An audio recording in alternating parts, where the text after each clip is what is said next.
Hello বন্ধুরা, আমি movie explain থেকে অর্ণব। আজ আমি নিয়ে এসেছি এক চমকে দেওয়া মালয়েশিয়ান মিস্ট্রি থ্রিলার হিলাং।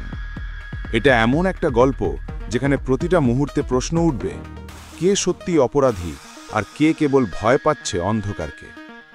এই গল্পে আছে এক গ্রাম যেখানে মানুষ হঠাৎ হঠাৎ হারিয়ে যায়, আর ফিরে এলে তারা আর আগের মতো থাকে না। সিরিজটি শুরু হয় একজন পুলিশ অফিসার ইন্সপেক্টর মুনিরকে দিয়ে। সে 17 বছর পর নিজের জন্মস্থান কাম্পুং সিরি ডাইক গ্রামে ফিরে আসে। তার ফিরে আসার কারণ এক তরুণী মেয়ের হত্যাকাণ্ড। তবে মুনিরের মনে ভয়ানক এক কৌতূহল কাজ করে, কারণ এই গ্রামেই তার ভাইও 17 বছর আগে রহস্যজনকভাবে নিখোঁজ হয়েছিল। মুনির মামলার তদন্ত শুরু করতেই বুঝতে পারে পুরো গ্রামটা অদ্ভুত আচরণ করছে। গ্রামের মানুষজন তার দিকে তাকায় সন্দেহের চোখে। তারা বলে, এখানে যা ঘটে তা সবকিছু ব্যাখ্যা করা যায় না ইন্সপেক্টর। তদন্তের সময় মুনিরের সঙ্গে দেখা হয় এক রহস্যময়ী নারী ওয়াঙ্গি সিটি সালেহার। ওয়াঙ্গি গ্রামের একমাত্র মানুষ যে মুনিরকে সাহায্য করতে চায়, কিন্তু তার চোখে সবসময় একটা ভয়ে লুকোনো থাকে।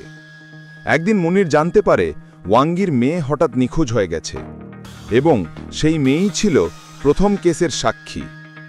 এখন গল্পটা আরও অন্ধকারে ঢুকে পড়ে।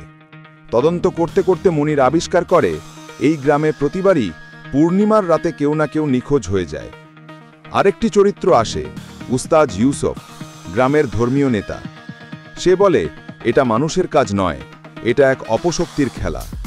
কিন্তু মুনির বিশ্বাস করে না। সে বলে মানুষই এই ভয়কে ব্যবহার করছে নিজেদের অপরাধ লুকোতে।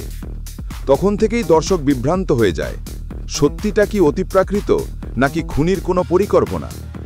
তদন্তের সময় মুনির একটি পুরনো কবরস্থানের পাশে কিছু প্রতীক খুঁজে পায়, যেখানে প্রতিটা প্রতীক মানে একজন নিখোঁজ মানুষের আত্মা। ধীরে ধীরে সে বুঝতে পারে ওয়াঙ্গির পরিবার এই রহস্যের সঙ্গে জড়িত। ওয়াঙ্গির স্বামী বহু বছর আগে আত্মহত্যা করেছিল, আর সেই মৃত্যুর পর থেকেই গ্রামে শুরু হয় হিলাং, অর্থাৎ নিখোঁজ হওয়ার ঘটনা। এদিকে ওয়াঙ্গি নিজেও অদ্ভুত আচরণ করতে শুরু করে। সে রাতে ঘুমের মধ্যে হাঁটে আর অজানা কণ্ঠে কথা বলে। দেখতে দেখতে মুনিরের তদন্ত নিজেই তার জন্য বিপদ হয়ে দাঁড়ায়। শেষ এপিসোডে প্রকাশ পায় পুরো ঘটনাগুলোর পেছনে আছে উস্তাদ ইউসুফ এবং কিছু গ্রামবাসী, যারা একটি প্রাচীন লোকবিশ্বাসে বিশ্বাস করে, যেখানে প্রতি বছর একটি আত্মা উৎসর্গ না করলে গ্রাম ধ্বংস হয়ে যাবে। তারা মানুষ হত্যা করত এই বিশ্বাসে যে তাতে তাদের রক্ষা হবে। কিন্তু আসলে এই কাহিনীর আসল খুনি ওয়াঙ্গি নিজেই। তার মানসিক ভারসাম্য হারিয়ে গেছে মেয়ের মৃত্যুর পর, আর সে প্রতিশোধ নিতে গিয়ে নিজের তৈরি বিভ্রমে ডুবে যায়। শেষে মুনির বুঝতে পারে তার ভাইকেও হত্যা করেছিল ওয়াঙ্গির পরিবার। শেষ দৃশ্যে মুনির চলে যায় গ্রামের বাইরে। সে ভাবে সব শেষ হয়েছে, কিন্তু হঠাৎ এক ছায়া তার গাড়ির পাশে দাঁড়িয়ে থাকে, তার নিখোঁজ ভাইয়ের মতো দেখতে।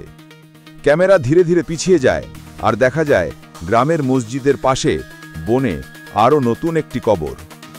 এইভাবেই শেষ হয় হিলাং, একটা গল্প যেখানে রহস্য, ভয় আর অপরাধের মাঝে মিশে গেছে বিশ্বাস আর পাপের সীমারেখা। এমন আরও অজানা গল্প জানতে চাইলে সাবস্ক্রাইব করে রেখো, কারণ পরের গল্পটা হতে পারে তোমার কল্পনারও বাইরে।